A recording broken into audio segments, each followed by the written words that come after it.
This is simply just a test of my voice using an AI instead of me actually talking. So it is pretty scary how close we are now to actually go and use our own voice as an AI voice just on our own computer. And in this video I will show you how you set all this up. And we're actually going to use this F5 TTS model. It can speak both English and Chinese. And that is also why I don't think it sounds 100% like me, because I have like a Danish accent in my voice. But when you hear this, it's just like I'm from a country where you actually speak native English. So if you do speak native English, or you just have a very good accent in English, you could maybe go and get this AI to actually go and sound exactly like you do. So the first thing we have to do is to actually go and install Python on our computer. And if you already have it, then it's very fine. This is the GitHub page for the F5 TTS. And if we scroll a bit down, we can see down here in the README file that we do have a Python version of 3.10. So it would be best to go and use this version. So I will not dig deep into how to download Python. You just have to go to Python's website and go to the downloads. And then you could go and look for the 3.10 version. You can also see, if I scroll a bit more down, you have the specific releases here. So to check what Python version that you have on your computer, if you have one, go and open the command prompt. And you just want to go and say Python and say -- version. And now you can see I have Python 3.10.6 right now. And that works pretty fine with the model that we're going to install. And you will find link to all these specific pages here that I have in the description. And the next thing we have to look at is the Anaconda. So from in here, we can actually go to the URL. We can say docs/main, because when you come in here, you can actually go and click on the download button. And you can really just go and say skip registration here. And you can of course go and install the full Anaconda package here. But what we want to install is actually this one called Miniconda. So you just want to go and install this 64-bit. And then in the installation, just hit next and say I agree. We can go and make it available for all users. Say next. And say yes to this one. Then you actually want to go and remember where you put it, because we have to use this later on. So you can just go and open your notepad and just go and copy it and put it into a txt file. So now let's go and say next again. And as you can see, because I already have this installed, I cannot go any further because this folder is not empty on my computer, but you can just go and say next and get it all installed. So when everything is installed, the reason we should use this was actually to set a global environment variable. So you do want to go and search on your computer. You can just say var for variables and then go and say edit the system environment variables. And from in here, we want to say environment variables. So what you want to do in here is to actually go and double click on this path. And you can see if you have some trouble with Python, it's also here that you can go and put the environment variable for the path. But in here, what you want to do is actually go and say new, then go and paste in what you had inside your node here. And then you want to say \scripts. So you can see it's actually the one I have up here.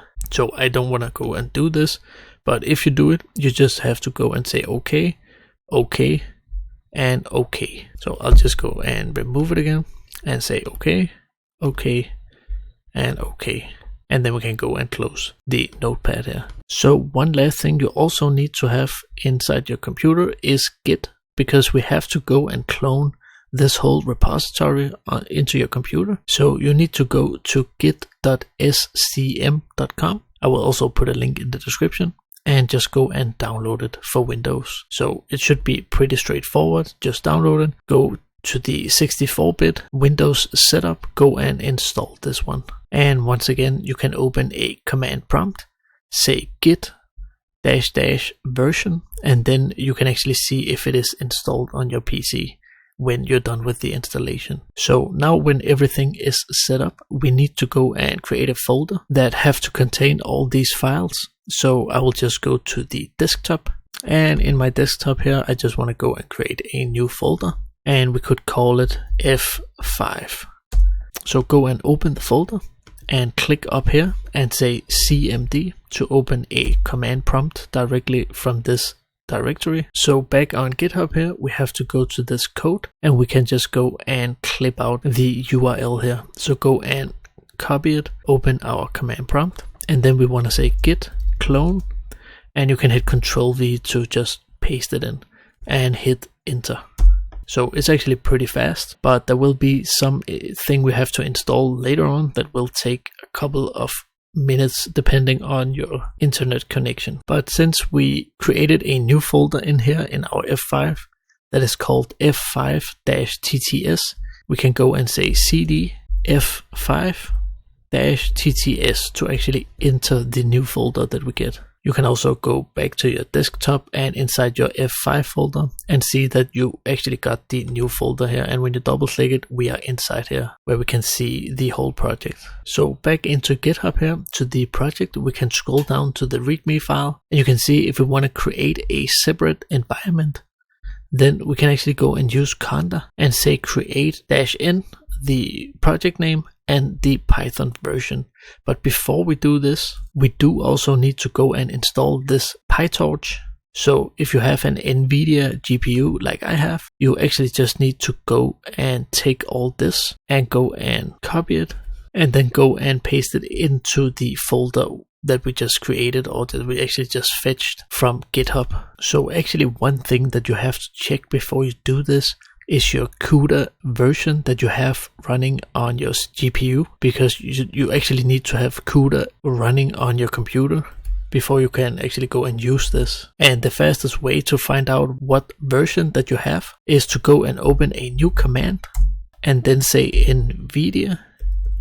So this is of course only if you have an NVIDIA. You need to go and figure out if you have the other ones. Like when you do have the AMD GPU, you need to go and find out this version of this, but I will only go and show you how you do it with NVIDIA. I would say that you could actually go and ask ChatGPT about these things, because it actually knows pretty much about it and how you can go and find the versions if you have some other stuff here. But the way you find your CUDA version is go and say NVIDIA -SMI and hit enter. And now you can see I have 12.8. That is the CUDA version that I have. So I have to go to the other one here, and just because things cannot just be easy, then you don't actually have to say 12.8, because I have the version called 12.8, but it doesn't exist in here. It only have 12.1. So again, if you have trouble doing this, go and ask ChatGPT. It will guide you through which of these that you have to go and insert if you get some errors on the way. So again, we have to do this with every single place that it says this. So now I should be able to go and just hit enter. And as you can see, it's a quite big file, so it will take some time. It says 1 to 2 minutes right now with my internet connection.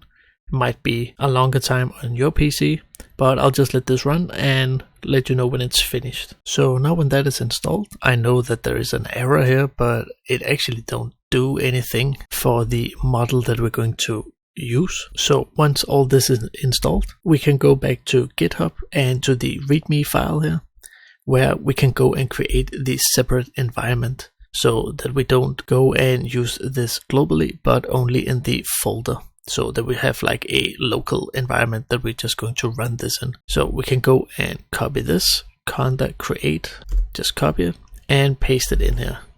So as you can see, it actually asked me, because I do already have a conda environment already existing in another folder, but it's okay for me. I will just go and remove it. So say remove existing environment. I will say yes. And if you hit this one, proceed, you will actually just go and hit enter. You can also hit Y, but just go and hit enter. Then it will go and continue the installation. So when that is done, you can actually see we can go and activate the environment by saying conda activate and then the name here. So let's go and do that. It is actually also the exact same thing that it says here in the readme file on GitHub.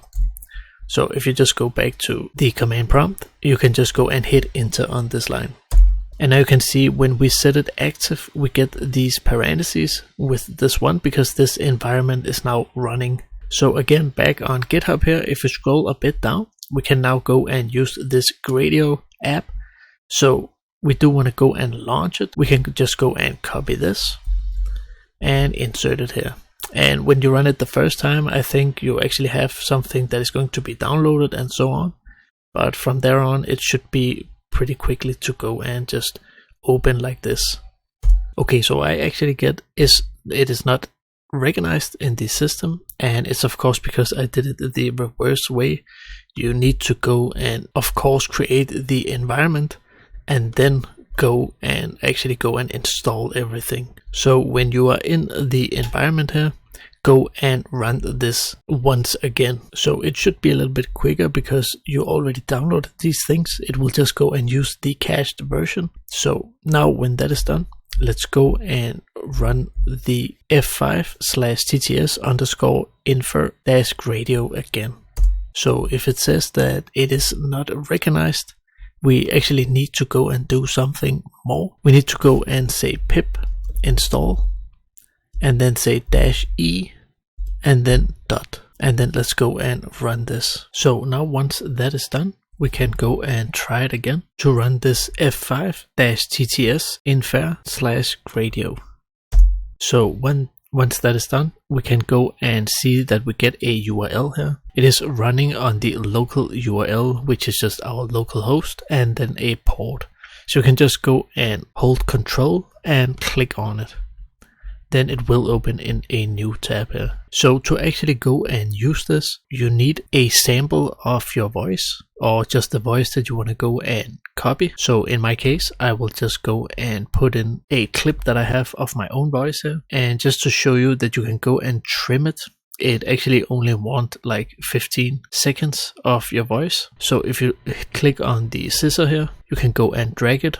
And I do have a good part here where I can just go and say trim. So now you can hear if I click on the button, then go and open it and say select folder. You will then get some errors. You can see he doesn't look quite right, and you can go. So it is just a clip from another video that I have, and you should be able to go and run it without this reference text down in the advanced settings.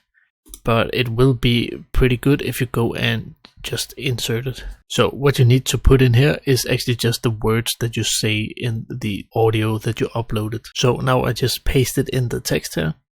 And if we go and say synthesize, then of course it will say please enter text to generate, because we need to go up here and say what do we actually want to make the voice say. So I just found some dummy text here where we can go and say synthesize, and it will just take a few seconds to actually go and generate it. It's very fast. And then if you scroll down here at the bottom, you actually get a sample or a test. So let's try and test it out. The quick brown fox jumps over lazy dog. DJs flock by when MTV acts prog junk. MTV quiz graced by fox whelps. Bods jog, flick quartz, vex nymphs. So as you could hear, it was a little bit fast. So you can actually go and turn down the speed. You can also go and move around with the other settings here. So an extra little nice feature about this model here is that if you go to this multi-speech, you can actually go and upload like different types of speech. So what I mean by that is that you can go and say that you want to have a person who sounds surprised, or he sounds sad, but it's not like that you have this one audio that you just upload and then it can just go and twist it.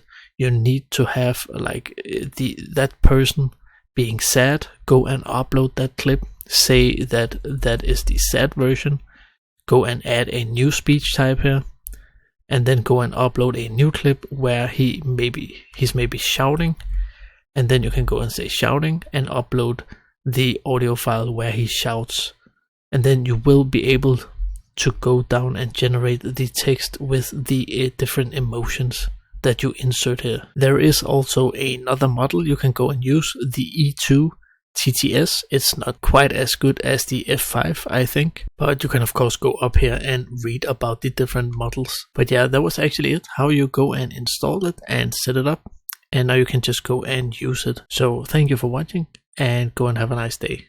Bye.